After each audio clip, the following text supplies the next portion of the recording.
नमस्ते दोस्तों, कैसन बानी जा आप सभी। हम आशा करतनी कि सारा लोग खुश और हैप्पी होई। तो आज हम लेके आइल बानी कच्चा आम के लौजी बनावे के बहुत ही नया और यूनिक तरीका। तो चलिए जा फ्रेंड्स, आज के मज़ेदार रेसिपी देख लियल जा कि रेसिपी के हम केवना तरीका से बनैले बानी। सबसे पहले हम एजा आधा किलो आम ले बानी। आप लोग देख सकेनी जा जौन की कच्चा आम बाटे, और एकरा के हम पानी से धो के साफ कर ले बानी। आप लोग देख सकेनी जा। अब का कइल जी कि छलनी की मदद से एकरा के छील लिहल जाई। तो आप लोग चाकू पेंसिल से भी छील सकेनी जा। तो चलिए जा फ्रेंड्स, एकरा के छील लिहल जा। यही तरीका से हमनी के सारा आम के छील के रख लियल जी। तो देख सकेनी जा हम छीलनी की मदद से के छीलत तनी। आप लोग चाकू पांसुल से भी छील सकेनी जा। तो जौन से भी आप लोग के सुविधा लगे ओकरा हिसाब से छील सकेनी जा। तो जब सारा आम के छील के रख लेल बनी, आप लोग देख सकेनी जा। यही तरीका से हमनी के सारा आम के छीले के बाटे। अब लिहल जाई जा हमनी के कद्दूकस करे वाली मशीन। देख सकेनी जा। अब एजा हम आम ले लेब। आम के बढ़िया से एकरा के रगड़ के कद्दूकस कर लिहल जाई। तो देख सकेनी जा हम हाथ से पकड़ के घीसा तनी। देख सकेनी जा आप लोग यही तरीका से घीस लेवे के बाटे। और एक एक करके सारा आम के हमनी के यही तरीका से कद्दूकस करके रख लेवे के बाटे। तो देख सकेनी जा फ्रेंड्स, सारा आम के हम कद्दूकस करके रख लेल बनी। यही तरीका से हमनी के कद्दूकस कर लेवे के बा। अब चलल जा गैस के तरफ। तो कढ़ाई हम पहले से चढ़ा देले बनी और कढ़ाई हमनी के गरम हो गइल बा। तो हमनी के का कइल जी कि सबसे पहले सारा आम के हमनी के का कइल जी कि पेस्ट के डाल दिया जी कढ़ाई में। अब का कइल जी कि एजा डाल दिया जी चीनी। तेजा हम 2 से 3 कटोरी के करीब चीनी डालतनी। थोड़ा सा मीठा रहेला तो ज़्यादा अच्छा लगेला। तेजा हम कम से कम 100 ग्राम से अधिक एजा हम चीनी डाल देले बनी। आप लोग देख सकेनी जा। अब एजा हमनी के 50 ग्राम के करीब डाल दिया जी गुड़। गुड़ अगर ना होखे तो चीनी से भी बना सकेनी जा, लेकिन गुड़ से का होला कि एकर टेस्ट बढ़िया आवेला। ए वजह से हम एजा गुड़ डाले बनी। अगर आप लोग के पसंद ना होखे तो चीनी से भी बना सकेनी जा। तो देख सकेनी जा अब एके का कइल जी कि धीमा आँच करके छोड़ दिहल जी, ताकि जौन चीनी बा गुड़ बा आपस में पिघल जाए आम के साथ।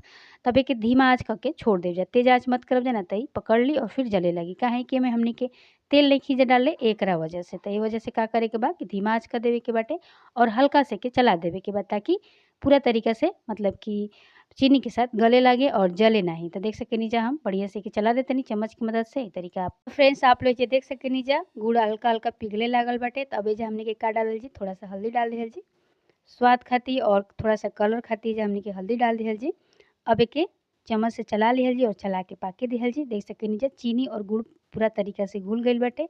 और एजा हमनी के धीमा आँच कर दिहल जी और धीमा आँच पे के पाके दिहल जी। अब थोड़ा सा नमक डाल दिहल जी, स्वाद अनुसार नमक डाल लेब जा। आप लोग जे चाही तो थोड़ा सा काला नमक भी डाल सकेनी जा और हल्का सा मिर्च पाउडर भी डाल सकेनी जा, अगर तीखा खाइल पसंद होखे तब। ना होखे तो ऐसे भी बना सकेनी जा। तो हम एके बच्चन खातिर बनावतनी, ई वजह से हम तीखा नइखी डालत। आप लोग थोड़ा सा मिर्च भी डाल देब जा, काहे कि थोड़ा सा चटपटा लागी। अब का कइल जी कि धीमा आँच कर दिहल जी और धीमा आँच पे बढ़िया से के पाके दिहल जी। तो एकरा के आम के कलौजी भी बोलल जाला और आम के लौजी भी बोलल जाला, और साथ ही साथ एके आम के छुधा भी बोलल जाला। तो बहुत सारा एकर नाम बाटे। तो आप लोग कमेंट करके बताइब जा कि आप लोग के यहाँ मतलब कि देश में और राज्य में का बोलल जाला, और प्लीज़ हमरा के कमेंट करके ज़रूर बताइब जा। अब एजा धीमा आँच कर दिहल जी और धीमा आँच पे पाके दिहल जी, और तब तक पकावल जी जब तक कि आम एकदम से चीनी के साथ घुल ना जाए। अब ऐसे का होला कि ए तरीका से बनैला से ये फ़ायदा होला कि हमनी के जौन ई आम के छुदा बाटे बहुत दिन तक चलेला, मतलब कि खराब होखे के डर ना रहेला। ए वजह से एमे तेल के मात्रा ना पड़ेला फ्रेंड्स, एकदम से जैम जैसा लागेला, जैसे कि आप लोग रोटी पराठा के साथ भी खा सकेनी जा। अब एजा हमनी के डाल दिहल जी थोड़ा सा हमनी के भुनल जीरा डाल दिहल जी।